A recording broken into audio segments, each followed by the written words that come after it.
Today I want to talk about inner thoughts. People also call these inner thoughts as intuition. I'll talk a little bit about how these thoughts originate and why they are so powerful and how can they change our life for good.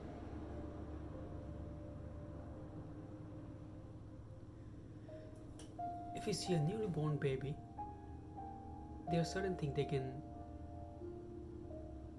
feel, they can express. There are many these things related to five senses.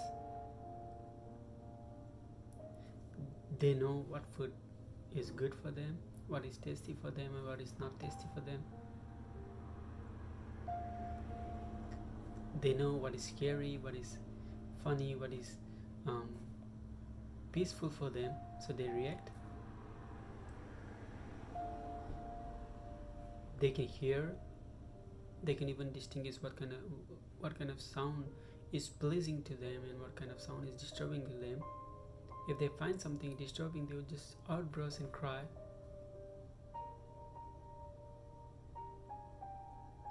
They can feel hot, they can feel cold. So they have this basic idea about the environment. They have basic idea about their senses. And as you grow older, you get so much information from outside. You learn, you go to school, you learn something from there. You talk to someone, you learn something from there. You watch something, you learn something from there, be it good or bad. But you're learning, constantly learning. You're constantly giving so many inputs to your mind in these various forms. And then when you have to do something, you feel there's some kind of inner voice that's coming to you and say, do this. And most of the time we just neglect that because we are not sure about that. And that inner voice is what I call inner thoughts. You can also say them as intuition. We don't have to doubt on our intuition. In fact, intuition is most calculative and most reliable piece of information in your mind, because they are not just originating there.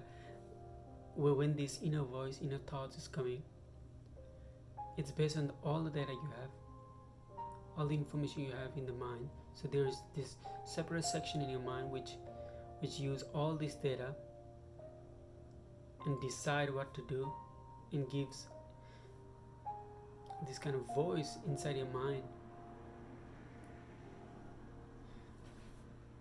And good thing about this voice is it's audible completely.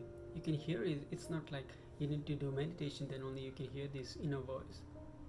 It's this inner voice is popping up so many times. You can see it, you can feel it.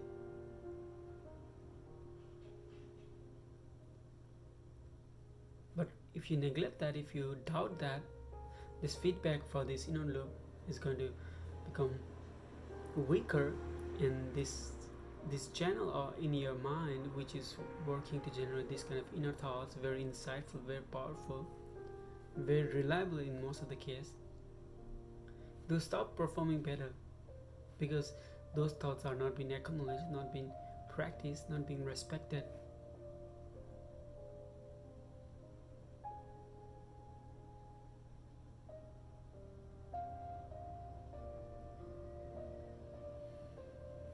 As you respect them, as you follow them, they are going to be even better. They are going to use more information. They are going to be more critical. They are going to bring more reliable way of doing something. For example, you want to lose weight. You feel that there's some voice coming inside you, in your mind, which says, do this, don't eat street food, don't do this, go for exercise. This is the inner voice. It's so much calculative. It's not how thing works. But you're just neglecting that. As a result, it's not affecting only your goal of losing weight, but other aspect as well. Now, let's say you want to improve your singing. If you're singing, if you're not listening to this inner voice, first thing, you're losing so valuable information, so reliable, so efficient way of doing something that works for you. And this inner voice is very much customized and personalized for you. It's not for general people. Your mind decides what works for you. It calculates and it brings you something, and you're not respecting it. It's going to stop giving this kind of insights.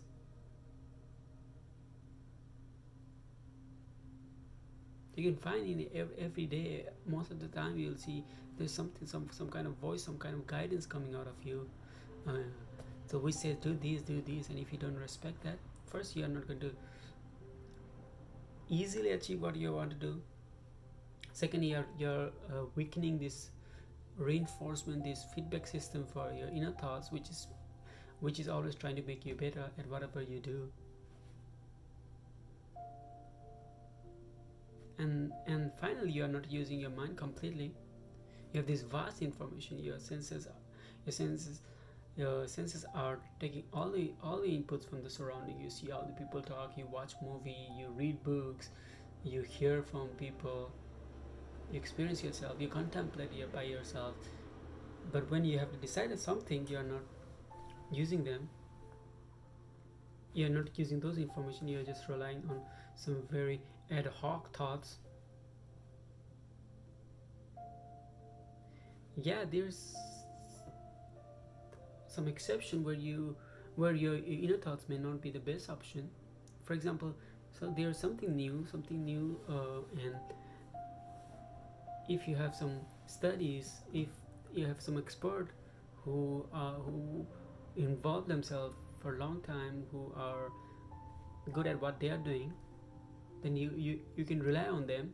If any study, any research, good research done on something is out there, then you want to read that, you want to do accordingly that one, because those information is not here in your mind.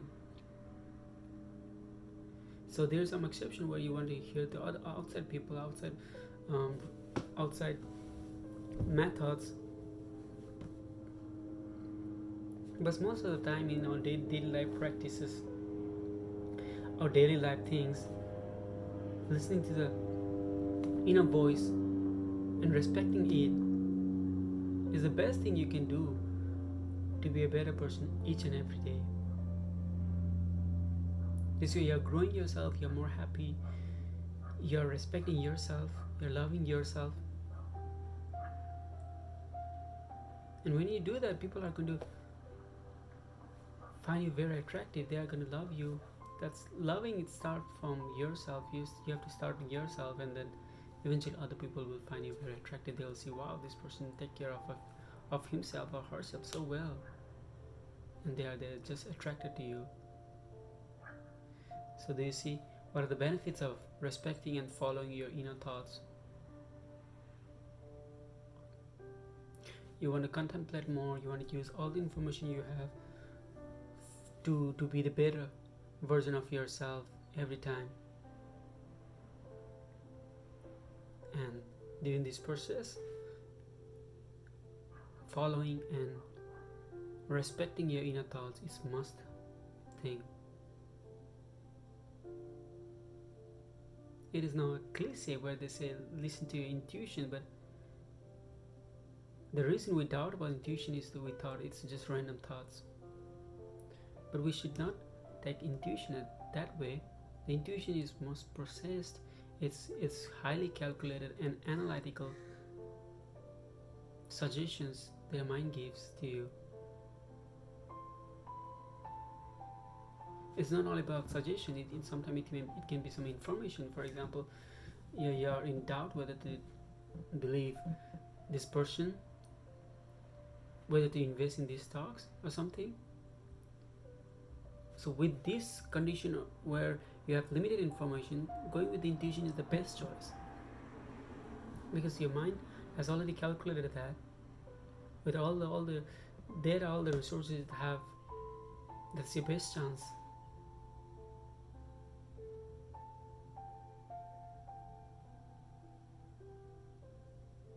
I hope you got the point. Let your inner voice guide you more. Respect it, follow it. If it says something, if your goal is to reduce weight, if it says don't eat this, please don't eat. Respect your thoughts. Respect yourself. Build a self-discipline. Then you are going to have very qualities of thoughts when you're respecting your thoughts. You start loving yourself. You start building your own personality. And all of a sudden, you're an excellent version of yourself. Thank you very much. Keep tuning.